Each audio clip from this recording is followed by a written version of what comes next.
사람들은 행복을 향해서 나아갑니다. 어린아이도 마찬가지고 어른들도 마찬가지입니다. 다 행복을 추구합니다.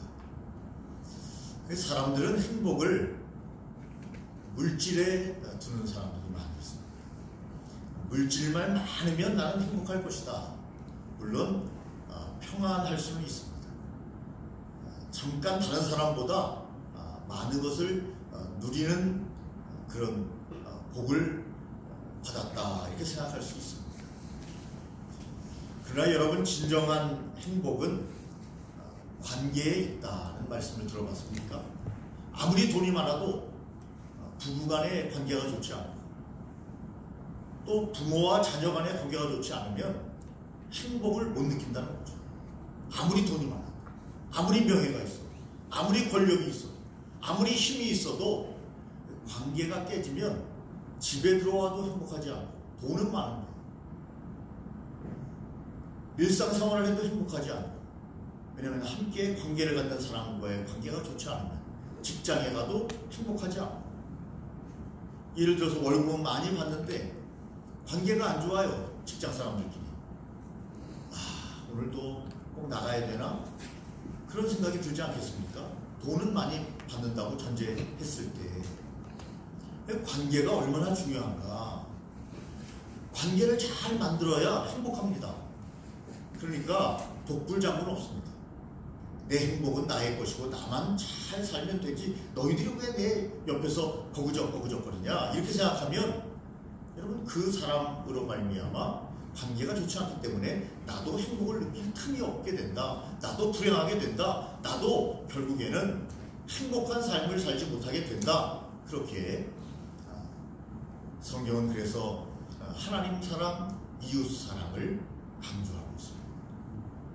그래서 여러분, 저와 여러분들이 올해는 더욱더 우리 주위에 있는 사람들과의 관계를 잘 만들어서 나도 행복하고 너도 행복한 그러한 우리의 공동체, 우리의 가정이 되시기를 먼저 예수님의 이름으로 축원합니다. 어떤 책을 보니까요, 세상을 똑바로만 보지 말고 거꾸로도 한번 봐라. 그래서 그 책의 저자는 초등학교 때 교실에 선생님께서 액자를 비롯해서 거꾸로 놓을 수 있는 것은 다 거꾸로 이렇게 놓았다고 합니다. 야, 너희들이 세상에 살아갈 때 자기 입장으로만 보지 말고 새로운 입장, 거꾸로도 좀 보고 다른 사람 입장도 좀 이해하고 다른 사람도 생각하는 생각을 너도 좀 하면서 살아라. 그런 의미에서 선생님이 모든 걸 다 거꾸로 이렇게 걸어놨다고 합니다. 여러분, 상대편의 입장도 생각하면서 말해야 되죠. 상대편의 입장도 생각하면서 내 이야기를 해야 되죠. 내가 다 옳은 겁니까? 여러분, 세상에는 정답이 있을 수 있습니다. 그러나 내 생각이 항상 정답은 아닙니다. 그래서 우리가 세상을 살아가면서 이렇게 좀 거꾸로도 보면서 살아가야 되지 않는가, 그런 생각을 합니다. 여러분, 옛날에는 역세권이 뜬다 이런 말씀 들어보셨죠? 역세권 뭡니까? 지하철역이 가까운 곳이 뜬다는 거죠. 편리하니까. 그런데 여러분, 요즘은 역세권이 아니라 복세권이 뜬다 그런 말이 있습니다. 복세권이 뭡니까? 복세권. 여러분, 복지관이 가까이 있는 집이 뜬다는 겁니다. 여러분, 요즘 복지관이 얼마나 잘 되어 있냐면 여러분들 좀 활용하시기 바랍니다. 연세 있는 분들 좀 활용하시고, 청소년 수영관뿐만이 아니라 어르신들만 복지관이 되어 있는데 얼마나 잘 되어 있는지 몰라요. 요번에 제가 하남 복지관을 한번 가봤는데요, 1층부터 4층까지 쭉 들어갔는데 정말 좋아요. 이래서 사람들이 교회를 잘 안 나가려고 하는구나 할 정도로 시설이 얼마나 좋은지 모릅니다. 중고등부 학생들 체육관부터 시작해 농구를 하고 있더군요. 실내 체육관이죠. 네. 없는 게 없습니다. 하다못해 여러분, 사람이 갑자기 쓰러지면 인공호흡을 해야 되는데 인공호흡방 이런 것도 있어요. 거기 들어가면 자기가 스스로 터득할 수 있도록, 저도 처음으로 한번 해봤네요. 잘못 누르면 안 됩니다, 여러분. 여러분, 여기 가장 가운데 뭐가 있습니까? 심장. 이 뛰는 게 있잖아요. 뭐죠? 심장. 가운데 심장인데 요 가운데 이렇게 눌러보면 약간 아픈 데가 있어요. 이렇게 들어간 데. 예. 거기를 뭐라고 합니까? 네? 명치. 명치죠, 명치. 예. 그 명치를 손에 딱 대고, 예, 이렇게 두 손가락에서 대고, 그 위를 인공호흡 이렇게 눌러가지고 하는 건데, 잘 눌러지지가 않아요. 여기가 바로 갈비뼈가 있는 바로 그곳입니다. 잘 눌러지지 않기 때문에 살짝 해서는 여러분 사람을 살릴 수가 없어요. 그래서 전 속력을 다해서 무릎을 꿇고 전 힘을 다해서 눌러야 돼요. 네. 갈비뼈가 막 부러지죠. 그래서 사람을 살려야 됩니다. 잘못 누르면 여러분 명치를 누르면 즉사합니다. 네, 즉사해요. 명치를 꽉 눌러보세요. 죽습니다. 살아있는 사람도 죽어요. 그런 의미에서 명치를 피해서 두세 손가락 올려서 위에를 이렇게 손을 이렇게 모으고 무릎으로 힘을 가하면서 무릎을 꿇고 그러니까 온 힘으로 하는 거죠. 팔 힘으로만은 눌러주지가 않습니다. 그렇게 해야 사람을 살릴 수가 있는데 어쨌든 여러분 요새는 역세권이 아니라 국세권이 뜬다. 시선이 얼마나 좋은지 몰라요. 그런 활용만 잘해도 뭐 강좌도 여러 가지 있고 뭐 없는 게 없습니다. 시설도 다 이용할 수 있고 옥상 위에 올라가니까 옥상이 얼마나 잘 조성이 되어 있는지 겨울인데도 그래서 여러분들이 그런 것도 좀 활용하면서 이렇게 살면은 어떻겠는가 하는 생각을 해봤습니다. 여러분 어쨌든 하나님께서는 우리가 이 땅에서 잘 살기를 원하십니다. 이 땅에서 하나님께서는 우리를 복주기를 원하십니다. 그런데 여러분 우리가 지난주에는 복에 대해서 부의 어떤 긍정적인 면에 대해서 살펴봤다면 오늘은 부정적인 면에 대해서 함께 상고하면서 진정한 누림, 진정한 감사, 진정한 축복에 대해서 함께 깨닫는 귀한 시간이 되시기를 예수님의 이름으로 축원합니다. 여러분 돈이 너무 많으면요 어때요? 교만의 원인이 된다 이렇게 성경은 이야기합니다. 여러분 겸손한 사람이 좋습니까? 교만한 사람이 좋습니까? 하나님도 겸손한 사람을 좋아하십니다. 사람도 겸손한 사람을 좋아합니다. 이왕이면 친절하게, 이왕이면 예의 바르게 사람들을 나보다 낮게 여기면서 그렇게 살 것을 말씀하는데 돈이 많으면 교만의 원인이 될 수 있다고 성경이 말하고 있습니다. 내 큰 지혜와 내 무역으로 재물을 더하고 그 재물로 말미암아 내 마음이 교만하였다. 이렇게 에스겔서 28장 5절에 말씀하고 있습니다. 여러분 우리가 재물이 있는 것은 나쁜 것이 아닙니다. 그러나 그 재물로 말미암아 우리에게 교만한 생각이 생기게 되면 하나님은 교만한 자를 무너뜨리시는 분입니다. 교만한 자를 멸망시키는 분이십니다. 겸손한 자에게 은혜를 주시는 분이십니다. 그러므로 우리에게 물질이 풍부히 있을 때 어떨 때는 물질이 평상시보다 더 있을 수 있습니다. 여러분 그럴 때 우리가 교만하면 안 돼요. 하나님의 은혜로 지속적으로 하나님의 은혜를 주셔서 많은 물질을 얻을 수도 있습니다. 그럴 때에 우리는 하나님의 이 말씀을 기억하면서 내가 이 물질 때문에 교만의 원인을 물질 때문에 받아서 내 삶이 하나님 보시기에 아름답지 못한 삶으로 나가면 안 되겠다 이런 생각을 하면서 우리가 돈도 벌어야 된다 그렇게 성경은 말하고 있는 것입니다. 여러분 두 번째 보니까 전도서에 보니까 여러분 돈을 아무리 많이 벌어도 만족의 한계가 없는 것이 인간이에요. 이 정도면 됐다. 내가 한 달에 예를 들어서 말씀드리는 겁니다. 한 달에 내가 500만 원을 벌으니까 이제는 됐다. 이렇게 생각하는 사람이 별로 없다는 거죠.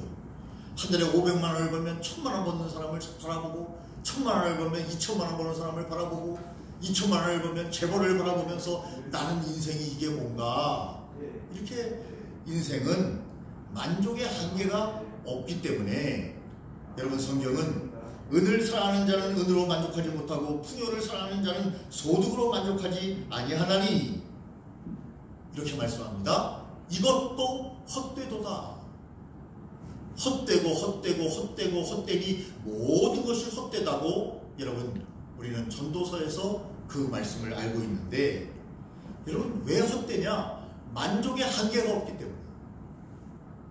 여러분 그걸로 만족하면 얼마나 좋아요. 한 500만 원 벌으면 작게 버는 건 아니잖아요. 그걸로 만족하면 얼마나 좋습니까? 그런데 만족이 없습니다. 만족이 없습니다. 너도 슬프고 나도 슬프고, 너도 괴롭고 나도 괴롭고, 만족이 없으니까요. 그러므로 여러분 우리가 물질을 벌 때 여러분 만족이 없는 상황은 늘 된다는 것을 생각하면서 뭘 생각해야 합니까? 하나님께 감사해야 합니다. 감사해야 합니다. 하나님 감사합니다. 의식주가 있고 행복한 가족이 있고 교회가 있고 이 나라가 있으니 하나님 감사합니다. 여러분 일본에서 계란 과자를 판매하는 분이 있었는데요. 계란 과자를 판매하는 기업이겠죠. 기업이 있었는데 맛이 그런대로 괜찮은데도 불구하고 팔리지가 않아요. 그래서 너무너무 고민을 하다가 이제 매장이 여러 개 있는 기업이다 보니까 그래서 매장의 직원들을 다 모았습니다. 사장님, CEO가 모아서 우리 제품에는 이상이 없다. 내가 먹어봐도 다른 제품과 비교해봐도 맛이 떨어지지 않는다. 이 정도면 제품은 괜찮다. 문제는 뭐냐? 판매에 있는데 판매가 잘 안 된다. 자, 우리 직원 교육을 하자. 나부터 모든 사람이 직원들이 다 나서서 이 일을 해야 되는데 손님이 한 명이라도 오면 그 사람들에게 감동을 주고 감사합니다라는 말을 들어올 때부터 그 매장을 나갈 때까지 감사합니다라는 마음을 가지고 입으로도 표현할 뿐만 아니라 계속해서 그런 마음으로 그들을 잘 섬기자.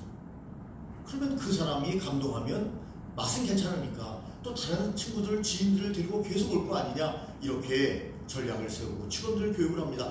하여튼 친절해라. 하여튼 감동을 줘라. 하여튼 감사한 마음을 가지고 그 고객을 잘 섬겨라. 그리고 6개월 후에 여러분 매출이 뛰기 시작하는데 완전히 자리를 잡은 기업으로 딱 자리를 잡았다고 하는 그런 이야기를 여러분 들었습니다. 여러분 매장 직원들이 바뀌니까 손님들이 물밀듯이 오는 거예요. 여러분 감사하는 마음을 갖는 것이 얼마나 사람에게 소중하고 다른 사람에게 감동을 주는가 하는 것입니다.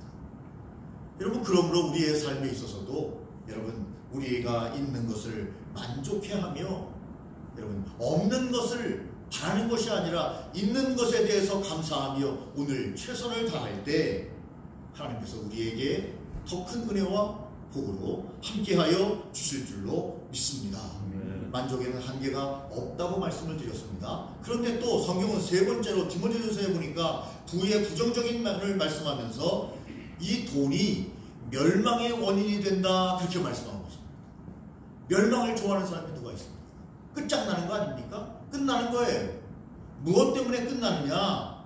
여러분 돈 때문에 끝나는데 어떤 사람이냐면 부하려고만 하는 사람, 무조건 나는 부자만 돼야 된다, 돈만 많아야 된다고 생각하는 사람은 멸망하게 된다. 어때서 멸망하느냐? 시험과 올무에 걸리게 된다 그렇게 말합니다. 여러 가지 어리석고 해로운 욕심이 생기게 된다. 그것 때문에 파멸하게 된다, 멸망하게 된다 이렇게 성경이 말합니다. 요즘 뭐 40대 50대 돼도 젊은 여자 아닙니까? 젊은 사람들 보면 사람들 남자도 뭐 젊은 남자죠. 그러다 보니까 세상이 뭐 즐기는 문화로 가게 되면서 이상한 모임에서 이상한 사람들도 만날 수 있죠. 그런데 여러분 왜 잘못된 제비에 빠집니까? 처음에는 돈을 잘 쓰고 너무너무 잘해주고 저 남자를 잡으면 내 인생이 확 풀리겠구나, 돈 걱정을 안 해도 되겠구나, 그러니까 빠지는 거 아니겠습니까? 사람뿐만 아니라 환경도 마찬가지고 모든 것이 너무 과하면 부족함만 못하다 하는 말이 있지 않습니까? 과유불급이라는 말이 있습니다. 여러분 그래서 너무 부에만 관심을 가지면 안 된다고 성경이 말합니다. 그 부에만 초점을 맞추면 멸망하게 된다. 죽는다. 죽는다. 왜 부에만 관심을 가지냐? 부가 나쁜 것은 아니고 좋은 것이지만 여러분, 성경은 부하려 하는 자는 반드시 시험과 올무에 빠지게 되고 어리석은 생각을 하게 되고 그 어리석은 생각 때문에 결국에는 파멸, 멸망에 빠지게 된다고 여러분 디모데전서 6장 9절에 우리에게 말씀하고 계십니다. 그러므로 여러분, 부한 것은 좋은 겁니다. 올해 우리 교회가 여러분들이 다 주님으로부터 복을 받아 더욱더 물질적으로도 풍요를 누리기를 바랍니다. 저도 그렇게 기도합니다. 그러나 여러분, 그것이 다가 아님을 우리가 늘 생각하면서 멸망하면 다 끝나버리는 거죠. 멸망하면 다 끝나버리는 거죠. 물론 우리 박인재 목사님 아버님처럼 또 저와 여러분들처럼 예수님을 잘 믿는 분은 여러분, 영원한 하나님의 나라, 예비된 곳, 천국, 이 땅과는 비교할 수 없는 그 나라로 인도함을 받기 때문에 우리는 감사의 마음을 가지고 또 다른 사람들에게 복음을 증거하려고 여러분 힘쓰고 애쓰는 거 아닙니까? 그러나 여러분, 예수 믿지 않는 사람들은 영원한 안식에 들어가지 못한다고 하는 것이 성경이 우리에게 말씀하고 있는 겁니다. 여러분, 물질은요, 네 번째 우리가 잠언서에 보니까 물질은 영원하지 못해요. 그 단예가 세상을 떠나면 물질과 완전 단절되는 거죠. 연구한 것이 못됩니다. 여러분, 성경에 재밌는 표현이 있어요. 잠언서 23장 5절에 보니까 재물은 스스로 날개가 되어 날아간다는 거예요. 여러분, 돈을 벌어오세요. 또 나가요. 바로 가져보세요. 또 쓸 일이 생깁니다. 아니, 많이 벌면 또 많이 쓸 일이 생겨요. 그래서 결국에는 또 원상복귀 되는 경우가 많이 있습니다. 그래서 성경은 말씀하기를 내가 어찌하여 허무한 것에 주목하겠느냐? 정령이 재물은 스스로 날개를 내어 하늘을 나는 독수리처럼 날아가느니라. 하늘을 나는 독수리처럼 물질이 날아가느니라. 네. 근데 우리가 물질 만능주의에 빠져가지고 여러분, 이 나라가 여러분 이렇게 휘청되고 있지 않습니까? 연구한 것이 못됩니다. 물질은 왔다가 돌고 돌아서 돈이라고 하지 않습니까? 왔다가 또 흘러가야 합니다. 왔다가 흘러가야 합니다. 사용하지 못하는 돈이 또 무슨 돈의 의미가 있겠어요? 창고에 여러분 아무리 돈이 많아도 사용하지 않고 가만히 여러분 창고에만 넣어둔다면 무슨 돈이 돈의 의미가 있겠습니까? 그냥 나에 대한, 자신에 대한 만족감으로 그냥 끝나버리고 마는 거죠. 여러분, 다섯 번째 우리가 성경에 보니까, 누가복음에 보니까 돈이 믿음을 방해하는 요인이 될 우려가 있다고 이야기합니다. 돈이 믿음을 방해하는 거죠. 돈 많은 사람 보세요. 오늘 교회 나옵니까? 레저, 스포츠 하기 위해서 다 날씨가 조금 좋으면 교회 안 나오고 야외를 나가는 거죠. 즐기자 이거죠. 네, 즐기자. 즐기는 게 나쁜 것은 아닙니다. 그러나 할 것을 하면서 즐겨야 되는데, 여러분, 누가복음에 보니까요, 큰 부자가 나와요. 큰 부자. 그리고 관원이라고 나오고요. 마태복음에는 큰 부자, 그러니까 젊은 부자 이렇게 나오고, 여기는 관원인데 부자다 이렇게 나오는데 내용은 동일합니다. 그 부자인데 젊은데 관원이겠죠. 그 부자가 이 말씀을 듣고 심히 근심하여 가니라 하는 말씀이 나옵니다. 무슨 말씀이죠? 구원에 관심이 있었던 청년이에요. 하늘나라에 관심이 있었어요. 아주 괜찮은 청년이죠. 예수님을 만나자마자 어떻게 하면 제가 구원을 얻을 수 있습니까? 예수님께서 내 계명을 지켜라. 다 지켰습니다. 거짓말하는 거죠. 그 단예로 뭘 얘기하죠? 너에게 물질이 많은데 계명을 지켰다면 그것을 가난한 자에게 좀 나눠줘라. 그랬더니 마음에 근심이 쫙 오는 거예요.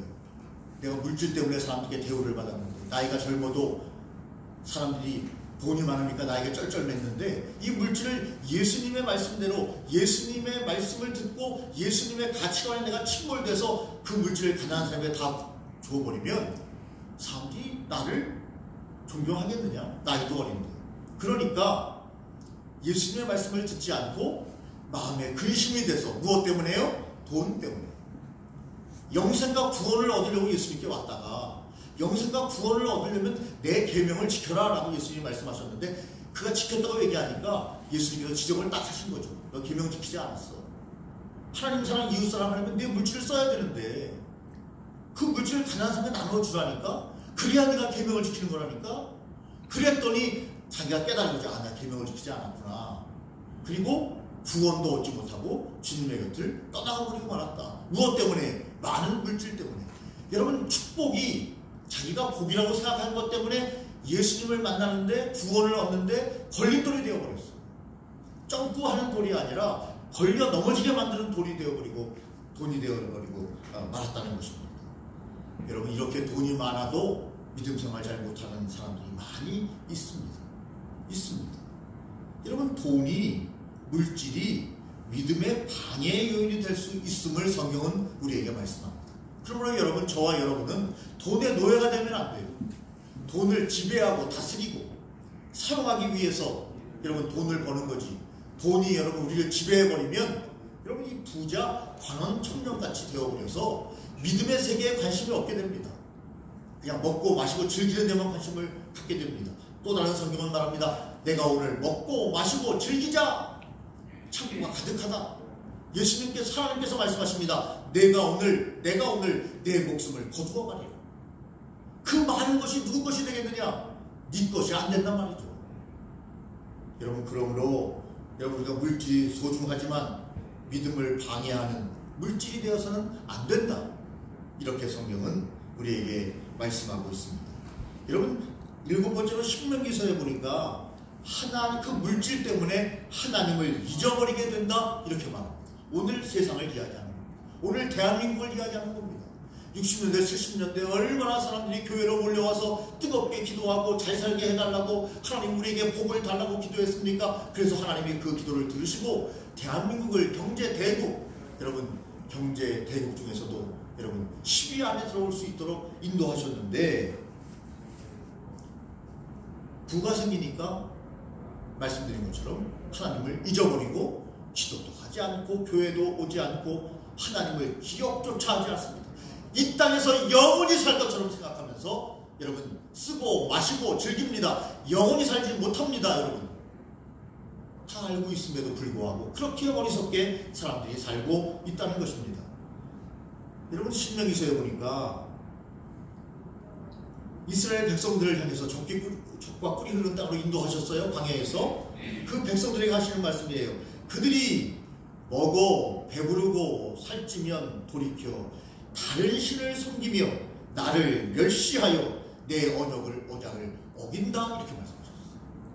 배부르게 해줬더니 광야에서 여러분 40주 40년을 하나님께서 돌보시기는 했지만 40년 동안 광야에서 얼마나 힘들고 어려웠습니까? 그런데 하나님께서 가나안 땅으로 인도하셨습니다. 젖과 꿀이 흐르는 땅입니다.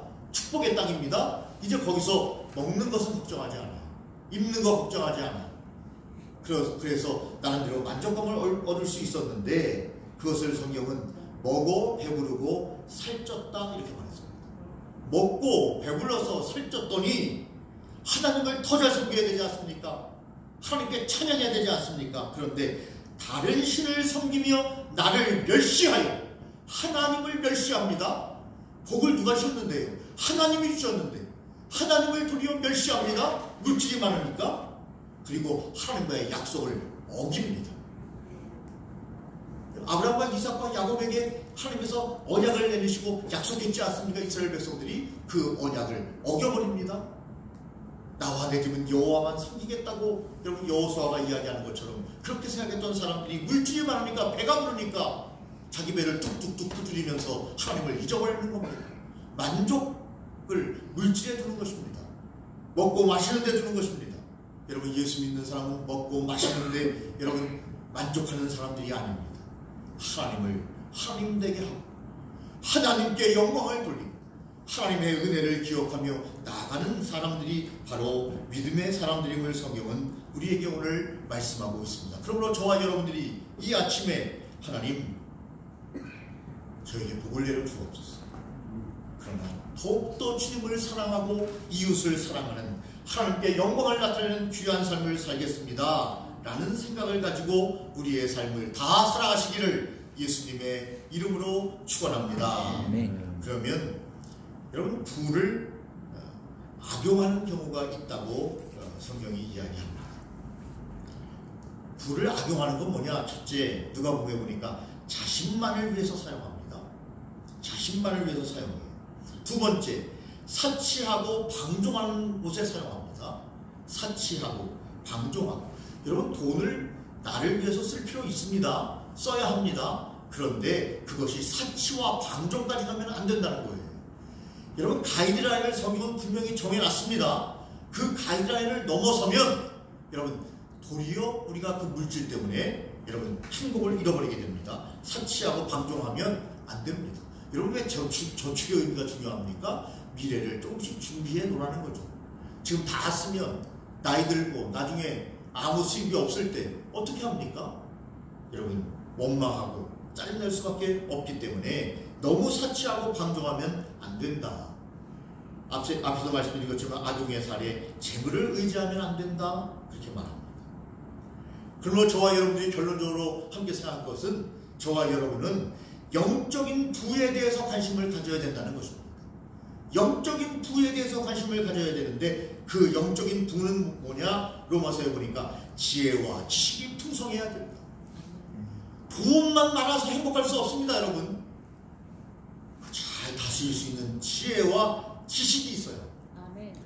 저와 여러분들이 지혜와 지식이 풍부해서 작아도 적당해도 그것 때문에 그것을 잘 활용함으로 만족감을 누릴 수 있는 여러분 귀한 생애가 되시기를 예수님의 이름으로 축원합니다. 아멘. 하나님은 주를 부르는 자에게 부유하게 하신다고 로마서에 말씀하셨습니다. 그러므로 일용할 양식을 주신다고 말씀하셨어요. 그러므로 하나님을 찾으면서 지혜와 지식을 가지고 우리의 삶을 풍성하게 사는 법을 배워야 합니다. 하나님께서 가난한 자들을 택하여 야고보서에 보니까 믿음에 부유하게 하셨다. 가난한 자를 택해서 많은 물질을 주셨다는 말씀이 아니고, 가난한 자를 택해서, 원래 여러분 어법적으로 보면 가난한 자를 택하여 많은 부를 주었다, 이렇게 말씀해야 되는데, 성경에 보니까 야고보서 2장 5절에 보니 가난한 자를 택하여 믿음에 부유하게 하셨다. 가난한 자를 택하여 믿음이 부유하게 하셨다. 여러분, 믿음이 있으면 다 이길 수 있습니다. 하나님이 감당하도록 하십니다. 인도하십니다. 그래서 고린도 후서에도 보니까 성도를 부유하게 하심이라, 이렇게 말씀하셨습니다. 여러분, 믿음이 중요합니다. 저와 여러분들이 오늘 2025년 또 오늘을 살아가면서 저와 여러분들이 하나님 앞에서 정말 잘 되기를 저는 바랍니다. 그러나 여러분, 지혜와 지식을 함께 겸비하고 믿음을 겸비해서 잘 다스리고 잘 관리하고 또 만족하는 마음을 가져서 지금도 행복하고 하나님의 복을 더 많이 주시면 더 행복한 그러한 삶이 저와 여러분이 활짝 열리시기를 예수님의 이름으로 축원합니다. 전능하신 하나님 아버지, 저희는 많은 부분에 있어서 어리석게 인생을 살아가고 있습니다. 하나님, 저희를 불쌍히 여기시고 하나님 안에서 진정한 부와 행복을 누릴 수 있는 귀한 삶을 향하여 나아갈 수 있도록 성부, 성자, 성령 하나님 인도하시고 은혜 내려 주시옵기를 간절히 빌고 원합니다. 하나님께서 복 내려 주시고 하나님께서 지혜와 지식을 새롭게 하여 주실 줄로 믿사오며 우리의 인생을 주님께 의탁하옵고 예수님 이름으로 기도 올리옵나이다. 아멘.